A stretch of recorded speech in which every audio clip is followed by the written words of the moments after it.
Se sei fermo da tempo sullo stesso punteggio, è perché ti mancano le conoscenze per progredire. Noi di Mattoscacco abbiamo creato la prima accademia di scacchi online per migliorare comodamente da casa. Vienici a trovare e scegli il corso più adatto alle tue esigenze. academy.mattoscacco.com. Buongiorno a tutti, proviamo a giocare adesso una partita dove proveremo a giocare aggressivi. Giochiamo una partita a 3 minuti, sempre senza elo, range meno 400, ci hanno accettato subito un 2100 statunitense. Giochiamo aggressivo, E4, ci ha giocato la Scandinava. Ok, proviamo ad acquisire subito tutto il centro dello spazio di cui possiamo impadronirci. Ok, alfiere F5 ci ha giocato. Va bene, sviluppiamoci, alfiere C4. Va bene, qua ci ha giocato E6. Proviamo a giocare cavallo E5, giochiamo in modo super aggressivo. Oggi voglio giocare subito aggressivo, ora G4, così tra l'altro bisogna giocare contro la Scandinava. Ora voglio tirarli subito tutti i pedoni. All'attacco, all'attacco. A questo punto ho giocato cavallo E4, bene. A questo punto dopo cavallo E4 giochiamo cavallo per. Ora su cavallo per E4 giochiamo donna F3. Ora minacciamo F7 e minacciamo il suo cavallo. E vediamo ora come continuerà il nostro avversario. Ora giocherà cavallo D6 difendendo tutto. A questo punto l'alfiere lo mettiamo in B3 o in D3. Giochiamo alfiere B3. Ok, a questo punto voglio continuare giocando, per esempio, portando avanti l'alfiere, per esempio anche in G5 potrebbe essere, anche se è un pochino rischioso, o in F4, arroccare lungo e vedere come la partita continua. Anche alfiere D2 potrebbe non essere male. Giochiamo magari in questa posizione alfiere F4, no? Per creare pressione, potremmo creare pressione contro questo cavallo e vediamo come giocherà il nostro avversario. Ok, su cavallo per ora sono pronto a giocare, non so se alfiere per o di per, dipende anche un po' che cosa giocherà lui. Va bene, ora giochiamo di per, potrebbe servire per aprire il gioco, ma giochiamo alfiere per. Il nostro piano potrebbe essere poi arroccare e poi provare ad aprire.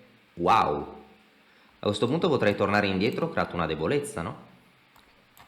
Pensavo anche di arroccare, se gioca F per E5 di per E5 si crea una debolezza, però ora abbiamo la coppia degli alfieri, il gioco si apre, E6 è debole. E donna di 7, a questo punto arrocco lungo, poi torre 1, questo dovrebbe essere una tragedia, questo dovrebbe essere rovinoso per il nero se non sbaglio.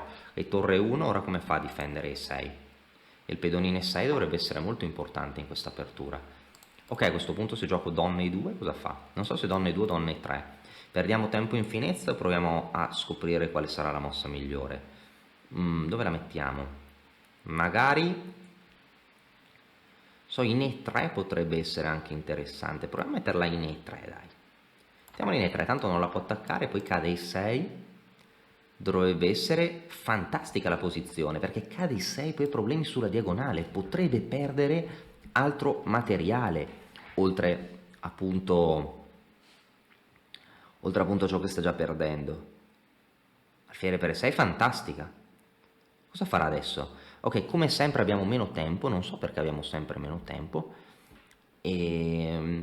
però ok, penso che riusciremo a giocare una partita decente. Abbandonato. Perché l'avversario è abbandonato? Proviamo ad andare a vedere, perché perde E6, perde tutta la partita. Non abbiamo commesso errori, proviamo a fare una revisione. Ecco, questo potrebbe essere molto utile anche per capire come si gioca la partita. Ok, forse non so se ho sbagliato giocando revisione, magari dovevo fare scacchiera d'analisi.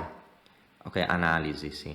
Ok, lui ha giocato la Scandinava, che è un'apertura un po' cattiva. Qua mi sono diciamo centralizzato. Ecco, qua mi sembra che alfiere G4 sia più normale.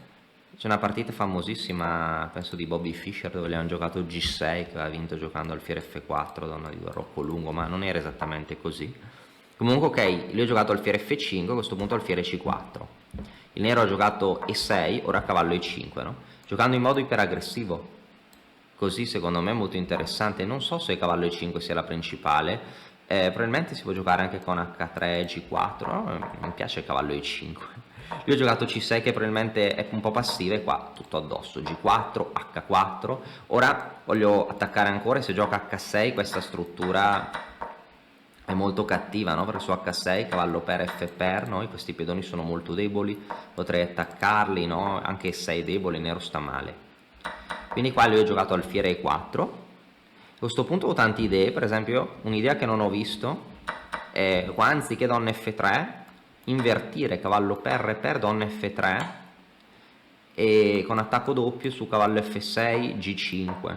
Io pensavo che qua catturasse in D4 e il motore dà vantaggio decisivo, però secondo me era complicarsi la vita, perché devo calcolare che su donna per F6 sto meglio, così come in partita anche stavo meglio, però sì, l'attacco qua è devastante. E su donna per C4, ecco, o F per G7, Re per G7, torre G1, e non ha dove scappare con il suo re, quindi prende matto su donna G4, matto. No, questo non avevo visto F per G7, se il re scappa altrove promuovo donna con vantaggio decisivo.